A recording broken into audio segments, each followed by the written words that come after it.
Welcome to African Canadian Voice, ACV. Today we are going to have an episode in the household of Mr. John and Immaculée and their 4 children. And they're going to give us a little window to the Rwandan culture. Although Rwandan culture is very rich and deep, but we're going to be touching certain aspects of the Rwandan culture. Welcome to our show, John. We're very glad to come to your house, John and Immaculée. To come to your house to learn a little bit about the Rwandan culture, and thank you very much for letting us to come to your house. And before I go into the details of my questions, tell us a little bit about your background. Thank you for inviting us to talk about Rwanda. As you just said, my name is John Ruhinda, and my better half, my wife, is Immaculée. Immaculée, officially Nyiragende, but I can say Immaculée Ruhinda. So our background, as you just said, is we are Rwandan. That said, in my case, I first got to know and to go to Rwanda from Canada in 1996. So that says a little bit of being Rwandan for me. We were born, unfortunately, in exile. Our parents had left Rwanda in the late 50s, into the 1960s because of violence, political turbulence that happened in Rwanda in 1959. In fact, my future daddy had never even met my mom yet, but they met in exile, and we were born in exile.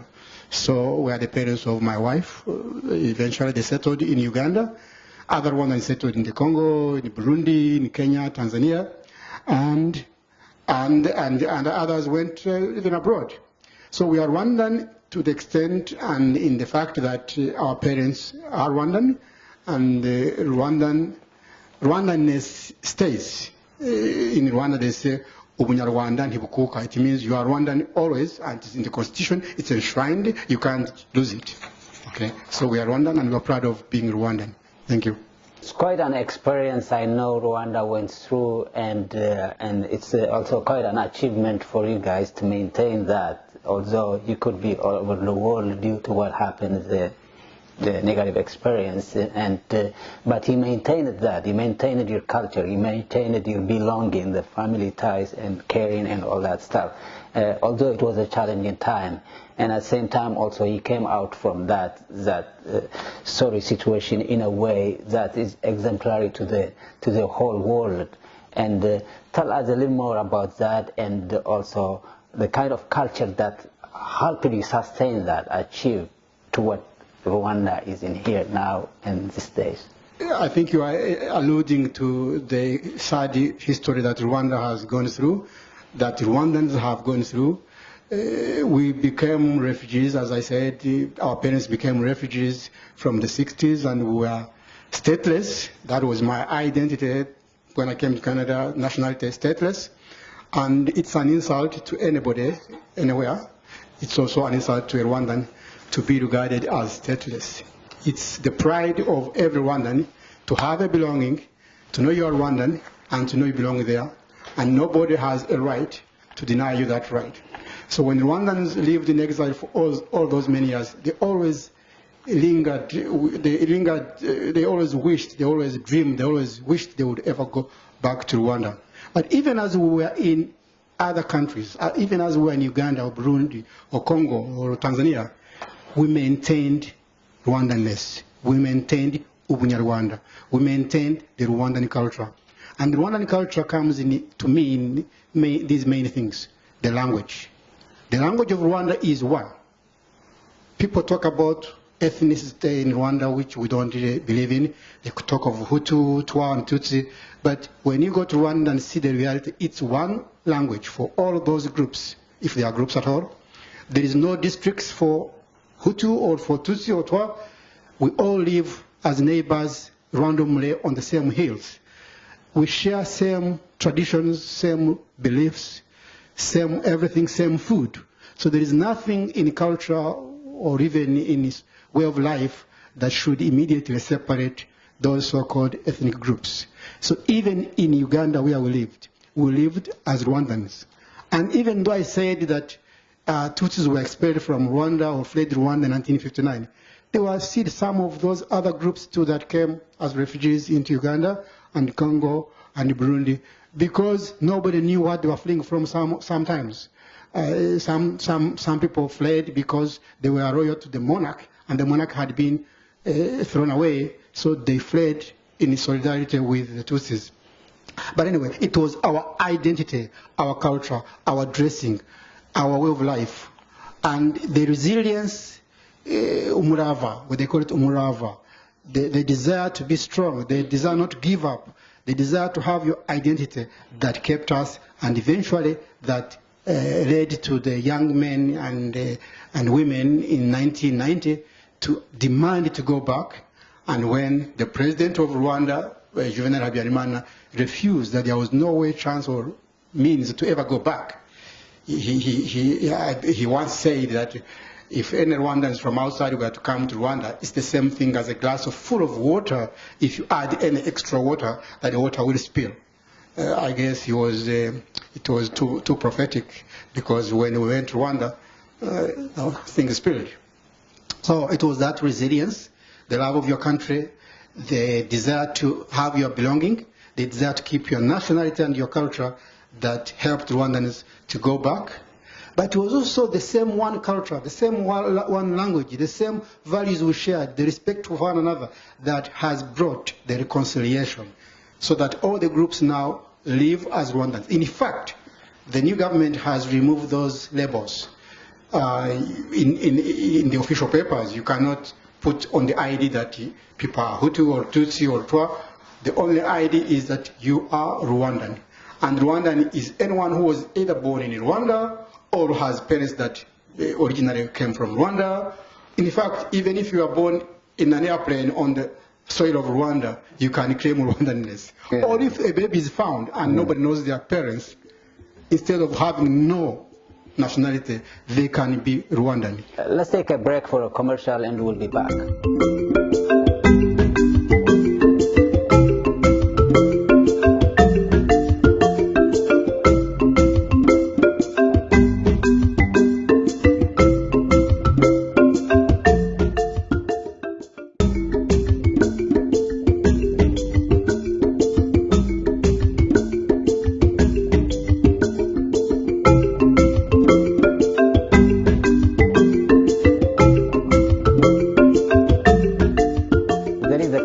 Connection, yes. That's always sustaining you guys. And is there anything you can tell us a little more about that, Immaculate? Regarding the culture, as you see my dress, I'm dressed like Rwandans. Yeah. Yeah, ladies in Rwanda, they dress like this. That's beautiful. Let's say you are going, thank you. Let's say you are going to the wedding, you are going to the church, your kids are getting baptized. Let's say you are expected. So it's the formal dress for formal dress, for okay. ladies. Mm-hmm. In any special event, whether it's wedding, baptism, or anniversaries and things like that, this is the main cultural outfit. Yeah, I see in the picture you have a cultural outfit. Even men wear the cultural outfit in here. Could you tell me more about that? What you see there is that the dresses are very similar between women and men's. It's just the tie, the knot we tie it on the men tie it on the left, the women tie their knot on the right. Mm-hmm. I guess so that the reason I guess men tie theirs on the left is that because you save the right hand for defense. Okay. So you can't be defending with a spear or a stick. Yeah. And you are knotting of the breast is also here, so it was here. Okay. Yeah. Also to maybe tell which one is from distance. Mm-hmm. It's mainly decorative. It's light. Rwanda is warm. It's not too hot, but those clothes are fairly warm. You can't use them here in the winter. The walking stick is symbolic of defense and strength, as the man being the guardian and the head of the family. I see. So that stick symbolizes that. Older men or men who are married, when they walked on the stick. It doesn't show you are weak. It just means you are strong, and a sign of respect and defense. What about the necklace? The necklace, urunigi, it has marbles or decorations. It's just something to symbolize. Decorative. Decorative. Yeah, decorative. That's all. It is quite a beautiful picture, and I could see this this kind of outfit also, although there are variations of this. In East Africa, you see that kind of clothing. Yes, and you see those colors, they come from papyrus reeds, and they are the ones used to weave many baskets of decoration, including those you see at the table. I see. They use them as background in the weddings. They mean a lot. They are the quintessential, I guess, plant of decoration in the Rwandan culture. I see. Uduseke, the baskets, the containers, and that small basket you see on the table. I think there's some in the picture, I don't know. Yeah. It symbolizes integrity, trust, confidentiality. When the brides were taken from, left the house, they took one of them with a gift to the husband. So that agaseke, that basket, was really a symbol of trust and confidentiality, and things stay together. You stay together, and your relationship is not just yours, it's also a connection between your family and the family you left, you are coming to, and the extended family. So it was never an individual thing. Marriage was something to connect not just the husband and the wife, but also both families and all the extended relatives. Both families are basically becoming one unit. The marriage is for both families on the man and woman side, and the weaving kind of symbolizes all this. Yes, the weaving, it symbolizes the unity. The unity the and trust, coming together. The confidentiality, that there will be nothing said evil about one group against the other. You defend one another, you fight for one another, you are there for all the occasions, all weddings, all funerals, all births. When a baby was born, families and relatives and friends came together to do what they call the guhemba. It's like to congratulate you. Kind of like baby shower, but this one came after the baby was actually born. When you got married, you informed the whole, I don't want to say tribe, but that's English, the whole tribe or the whole nation, they all came. For example, even though I was in Canada for like 20 years before I went back and got married, and I had lost touch with many of my old friends, I had 400 guests on my wedding. Wow. I actually invited 200, others heard of it and still came. 400. That shows you how wedding unites people. Yeah. And in the wedding we dance traditional dances, they sing poems, they talk about families, they show beauty, and there is no selection of tribes. All family, all people you know come, and we are gathered together at the same assemblance of unity, much the same way as the nation is. So the wedding is a communal event. Yes. A communal event to unite and to become together and to continue the culture and being together. Yes. It reinforces that. Yes. Yeah. It's one of the things that a common theme you see in different cultures, although it could be displayed in different languages or in different regions. Weddings brings all together, but in some places it could be more enhanced. And I could see, I could understand from what you're telling me that, although you were abroad for more than 20 years and you didn't have any friends back, when you went back home, there were more than 400 people into the event. That shows, I think, the kind of the community you have around your culture. Yes. Am I right? Yes. Yeah. It unites, and people who know you, even if they were not formally invited, they know, you probably didn't know their contact, they feel it's their obligation to be at this one main event in your life. And we'll be back, continue the conversation.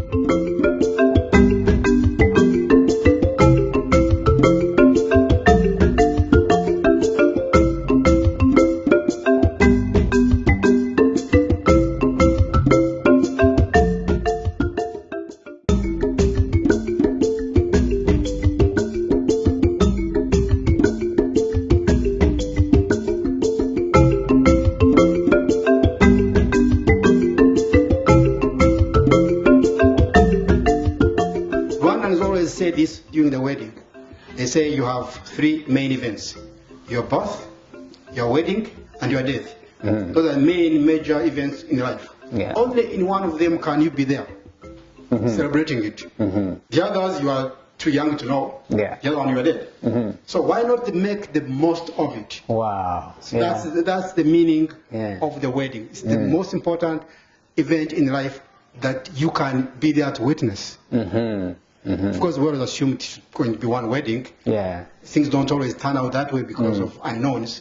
But traditionally, a wedding brings the two people and the two families almost like forever. That's excellent. Could you tell us a little more about the dressing? I like the color. It's so beautiful. Please tell us a little more. But one thing that I don't want to forget is that women, in general, will cover.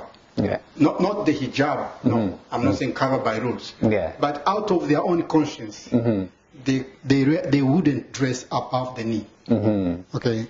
So it's considered decent for a lady to dress full length. bottom. Yes. Yeah, full length. Okay. And to cover the shoulders if possible. That's good. Yeah, They are young and teenage and they want to show off and they want to, attract you. It's getting now more modern, but traditionally ladies dressed to cover. I see. Okay. But you can say the rest. Yeah. Yeah, maybe I don't say much about it, but as he said, but as you see, it's two pieces, so the bottom and the top. No, I see. They're separate pieces. Yeah, separate. I see. Okay. Yeah, it's like three pieces, this one and this, and Yeah, I blouse. see. So you the bottom you wrap it around. You wrap it around. So when and tie it. So when you are young, sometimes you don't know how to do it. Okay. But as you grow up, as you see people, as you see, they teach you. I You see. learn from others. Yeah. You learn from your big sisters, your mom, Yeah. So everybody knows how to wear it. Yeah, yeah. Home. Not only back home, wherever we are. Like as John said, we were born outside of Rwanda, but I used to see my mom, my aunts, everybody, ladies from Rwanda, I used to see them dress like this when they are going to the wedding. I see. So is there any significance to the color, or it could be any kind of No, color? it could be any color. Any color. Yeah. I see. Yeah, Okay. depends on your The favorite color. material is important. It shouldn't be too strong. Too strong. Okay. Be kind of windy, light, but not Yeah. look through. Yeah. Yeah. Okay. You Yeah. shouldn't be able to see through and see the leg. Yeah. Oh yeah. If the material is see-through, you can put like, Another layer below. Oh yeah. Yeah. I see. but it has to be long, as John said. Yeah. This is so beautiful. Eh? I've never seen anybody dressed in black clothes. For any reason. They do. Sometimes they can have the bottom black, and then the top can be white. One plain color black or with spots? Sometimes spots, but yeah, it can be any color. It depends. Yeah. You can be as fancy as one. Some people wear Yeah, I see. Okay. the colors of Rwanda. But, Yeah. not- It's so beautiful, especially when you see it in full length. You know. Thank you. Yeah. Yeah. Yeah. It's quite beautiful and. Yes, I don't want to invade other cultures, but there is one other culture that wears the same, very similar. It's in Burundi. In Burundi, Yeah. yeah, because it's closer When also. we say this in Rwandan, let's not be too possessive. In Burundi, it's very similar. So when we said this is Rwandan dress, to be fair, I want to add that also in Burundi, it's the same traditional clothes. It's the same Yeah, tradition. very Yeah. much. The two countries are very much similar in culture. Yes, closer and Very close, yeah. definitely. You might see it in Uganda and in Kenya or in Congo, but that's because the Burundians and Rwandans also live in those countries. That's right. Yeah. In terms of when there is a baptism, same story, right? Yeah. The same clothing. Yeah. So in Rwanda, our tradition is now not indigenous only. We have adopted, borrowed other cultures, and one of them is Christianity, if I can call it a culture. I think some Christians would be offended to just call it a culture, but I can use that word, culture, meaning religion. So Rwandans are predominantly Christian, and also predominantly Catholic, Roman Catholic. There are other faiths. So baptism therefore exists in Rwanda, Christian baptisms, and it's just the same as everywhere because Everywhere. Christian. I see, There's yeah. nothing Rwandan specific about baptism. It's just the same as everywhere. Yeah. Okay. There are traditional beliefs, but I've never participated in one. but they are there. I see. Very at a very small scale, probably less than point something %. I see. Yes. Yeah, that's beautiful though, because the culture being the underlying unifying force, and sometimes it finds its way in an imagined way. Let's take a break for a commercial and we'll be back.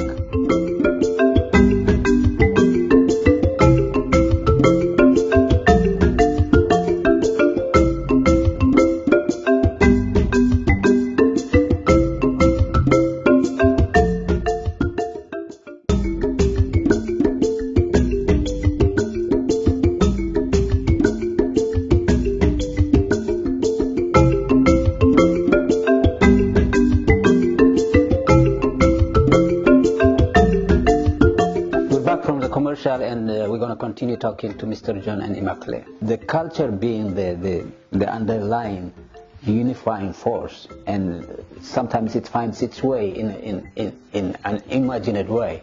And although the religion could be influencing, sometimes in other cultures also the culture would come and then they meld it together. I thought that might be the religion was appreciated in Rwanda, Christian religion, or even Islam. About 10% of Rwanda probably are Muslim, because many of the values really meet. There is no one culture with all the values separate. Yeah. There are commonalities between all cultures.